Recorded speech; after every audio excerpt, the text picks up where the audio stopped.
Rimaikuyayki Masikuna. Hola queridos amigos.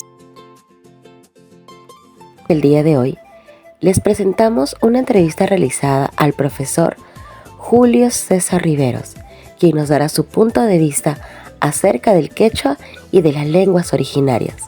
Nos acompaña en esta oportunidad el profesor Julio César Riveros, quien nos va a hablar acerca de su experiencia y su relación con el quechua. La primera pregunta sería, ¿qué significa para ti hablar quechua en tu vida diaria?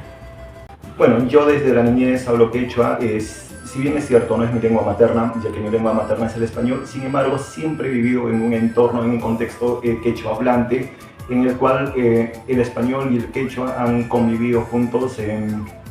Bien, mi experiencia con el quechua es muy cercana, o sea, no es tanto que el quechua sea una herramienta, sino que participo yo del quechua. O sea, el quechua me configura mi ser, como es en todos los casos, la lengua configura nuestro ser, ¿no es cierto? Y configura también nuestra comprensión del mundo. Podemos entender el mundo, la complejidad del mundo desde una lengua. Nosotros la entendemos generalmente desde el español, desde una visión occidental, pero nosotros los quechohablantes y los que hablan otras lenguas también comprenden un mundo desde sus lenguas. Comprendemos la realidad, nuestra realidad compleja desde nuestra lengua. Si no suena muy arrogante, el hecho de dominar esta lengua, dominar también el quechua parte del español, para tener una visión un poco más amplia de la realidad.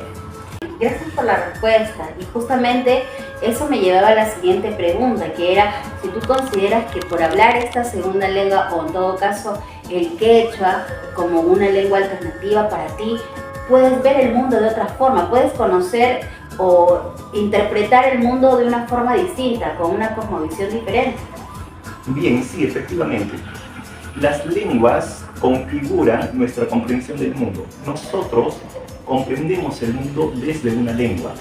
Entonces, por eso es importante que también se rescaten las otras lenguas, no solamente por una cuestión de inclusión, tal vez forzada, sino porque realmente significan una comprensión. Y si muere una lengua, muere una comprensión del mundo, muere una visión,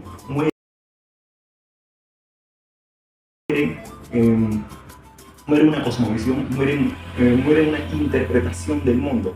Por lo tanto, sí, desde el quechua podemos entender una cosmovisión, una religiosidad, pero también nuestra realidad cotidiana, nuestro entorno actual, podemos entenderlo desde el quechua. Y sí, de algún modo es una ventaja también conocer más lenguas, porque amplía nuestro horizonte de sentido, que puede ser tal vez limitado en una sola lengua. En este caso, al dominar más de una lengua, podemos tener un horizonte de sentido más amplio y una comprensión más amplia de la realidad. La siguiente pregunta, ¿crees que la sociedad peruana valora actualmente el quechua? Bien, lamentablemente en el Perú todavía existen prejuicios grandes contra nuestras lenguas originarias, no solo contra el quechua. Tal vez el quechua incluso diría que está en cierta ventaja frente a otras lenguas que son casi invisibilizadas. En cambio, el quechua tiene más visibilidad, tiene más hablantes. Pero sí, existe un gran prejuicio contra el quechua y contra las otras lenguas. Bueno, el quechua siempre se ha relacionado con una lengua relacionada con la pobreza, con el campo y con cuestiones que muchos tal vez quieran rechazar, ¿no? Y también el racismo, ¿no? Es lamentable, y aquí en el Perú tenemos es un país muy racista, pero es un racismo peculiar. Es un racismo que implica el rechazo a nosotros mismos. Es un racismo de automarginación. Y como nos automarginamos, como muchas veces rechazamos incluso nuestro color de piel, también se busca rechazar las lenguas originarias. Como docente he tenido tristes experiencias de alumnos que prefieren no escribir sus apellidos quechuas por cierto prejuicio. No quisiera juzgar a otros alumnos, sino que son víctimas de este menosprecio que ha surgido, un menosprecio estúpido, pero que lamentablemente se ha extendido y lamentablemente está muy presente en nuestra sociedad. ¿Crees tú como docente que debería incorporarse el quechua en la currícula escolar?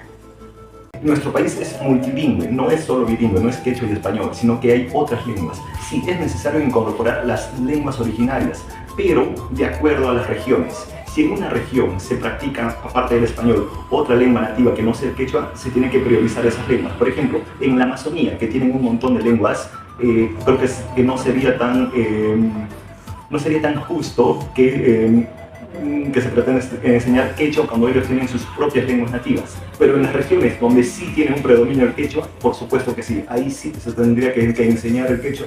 Cuando hablamos de interculturalidad y de todo ese rollo, a veces creemos que la interculturalidad es interculturalidad para ellos.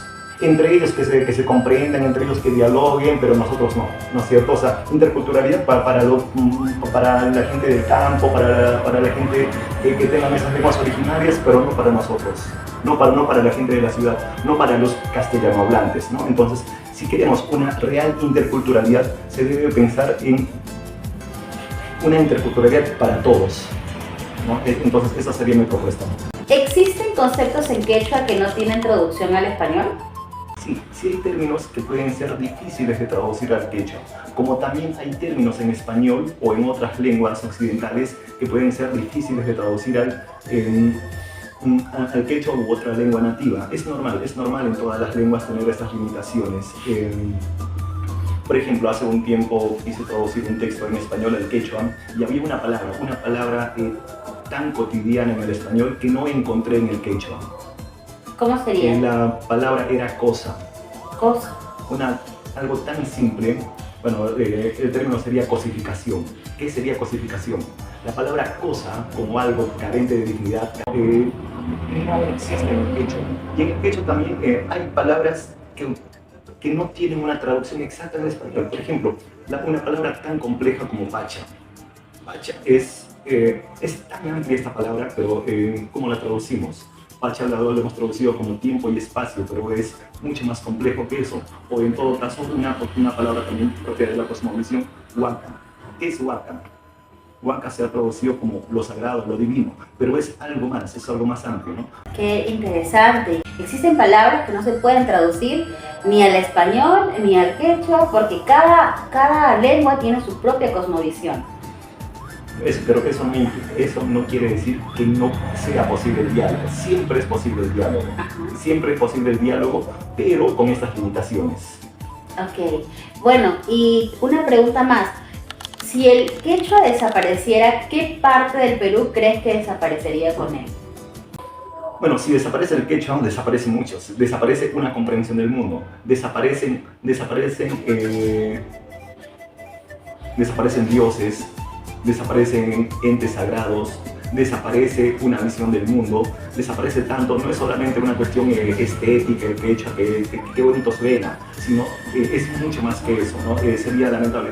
Sí, lamentablemente podría pasar de acá algunas décadas, estar en riesgo, no sé si es que desaparezca, pero sí puede estar en riesgo. Poco a poco las nuevas generaciones hablan menos el quechua, por eso como maestros, como docentes, tenemos el deber de rescatar y fomentar nuestras lenguas originarias.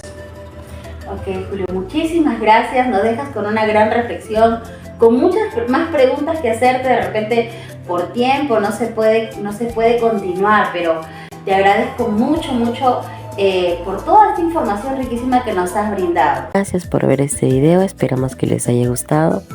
Que tengan una linda semana.